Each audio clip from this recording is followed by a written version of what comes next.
Coucou tout le monde, c'est Cacahuète, il y a Zou, il y a mon fils, il y a Carla, il y a Neige, il y a Terence, il y a Philippe, il y a Butters, il y a Token. Aujourd'hui on est dimanche 20 avril 2025, il est 19h37, petite vidéo à Chanos, petite trouvaille. J'avais entendu parler sur les réseaux sociaux, notamment sur Facebook, qu'il y avait de gros arrivages DVD, films, séries télé. Bon, pour les séries télé, c'était un peu cher, par exemple les saisons de Game of Thrones à 6,99€ la saison. Pas très intéressant, surtout que s'il faut trouver toutes les saisons un par un derrière, celles qui manquent, à droite à gauche, ça peut revenir cher. C'est pour ça qu'en général j'achète des intégrales. Il y avait aussi Viking, mais Viking saison 6, partie 1. Donc déjà c'est chiant de trouver une saison par saison un par un, et s'il faut trouver des moitiés de saison en DVD pour compléter, c'est impossible à finir, quoi. Autant acheter les DVD un par un. Donc les coffrets saison, je suis passé à côté. Il y avait un truc Batman et contre Double Face, un film d'animation que je connais pas et je suis pas sûr que ça fasse partie de la série par rapport aux années 90 du Batman, je sais pas. Par contre, j'avais entendu parler qu'il y avait également dans certains os un film d'animation sur Harley Quinn. Ça m'aurait beaucoup intéressé, mais il n'y était pas dans le NOS où j'étais. On n'a pas de NOS dans notre ville, donc des fois quand on fait un peu de route en voiture et qu'il y a un NOS, on s'arrête, on va voir. Pas pu trouver le film avec Harley Quinn. Petite déception. Par contre, j'ai quand même fait 3 petits achats. Bon, pas extraordinaire, mais assez sympathique. En DVD surtout. Bon, après, on a acheté aussi du savon de Marseille, il y en avait en ce moment, pas trop cher, mais bon, je vais pas vous montrer du savon en vidéo aussi. Non. On l'a rangé de toute façon dans la salle de bain. Les DVD. Donc, on a ceci à 1,99€. The Jacket. J'avais 27 ans la première fois que je suis mort. Avec Adrien Brody et Keira Knightley, qui est connu pour avoir joué dans Le Roi Arthur, mais aussi surtout dans la série Pirates des Caraïbes. Le scénario, donc, un jeune soldat amnésique est accusé d'un meurtre dont il n'a pas le souvenir. À l'hôpital, on le soumet à une expérience, enfermé dans un corset. Corset, c'est pas pour les ballerines, je sais pas.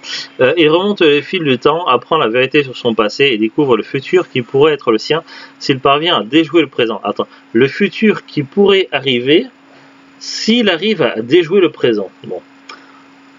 Ouais. Il ne lui reste que 4 jours à vivre. Donc il est mort, il remonte le temps pour savoir ce qui va arriver, mais il doit déjouer son présent pour ne pas mourir dans 4 jours. Ok. C'est un peu tordu. Keira Knightley, Pirates des Caraïbes, Anna Karenine. Alors jamais entendu parler du film Anna Karenine, à moins que c'est une série, je sais pas. Et Adrien Brody pour le pianiste King Kong. Au cœur d'un thriller psychologique au suspense haletant, produit par George Clooney et Steven Soderbergh.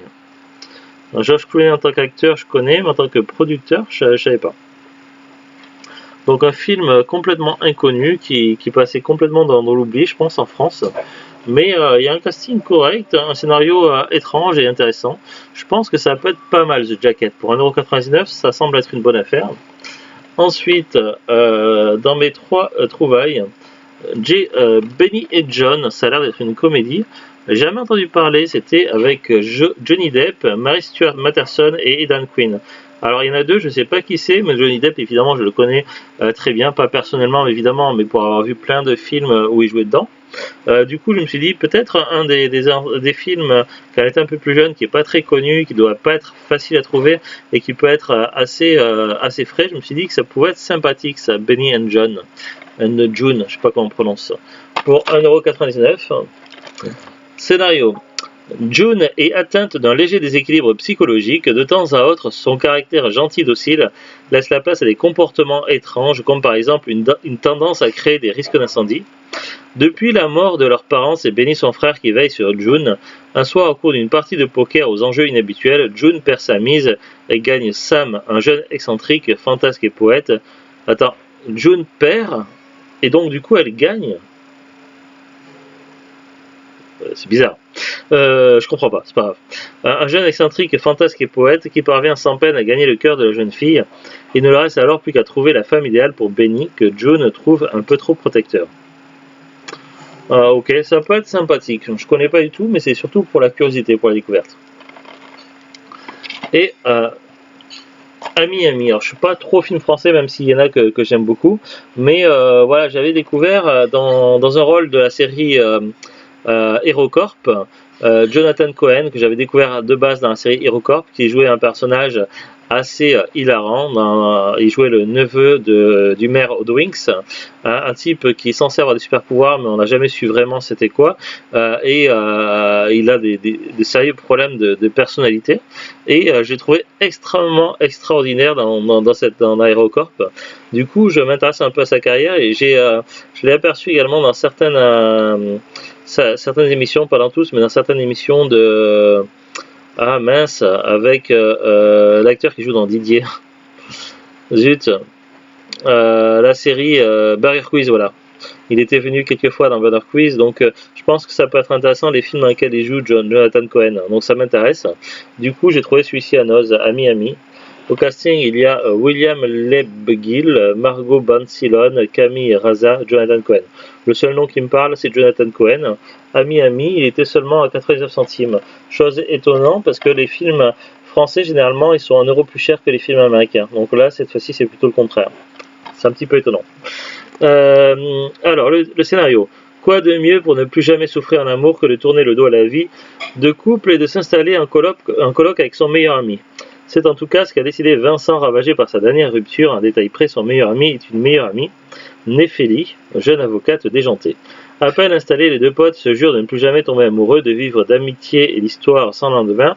Mais après quelques semaines de cohabitation complice et festive, Vincent rencontre Julie. Et ça va certainement foutre le dawa. Donc voilà, à Miami, donc je suis très intrigué. Donc je pense que ces 3 films peuvent être très sympas.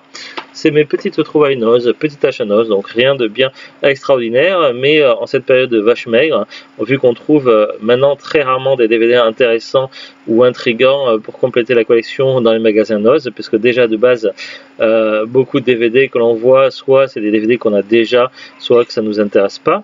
Quand c'est des choses qui nous intéressent ou qui peuvent nous intéresser, et bien soit les gens ils ont déjà acheté avant nous parce qu'on n'a pas été assez rapide pour la noz, soit ça y est pas.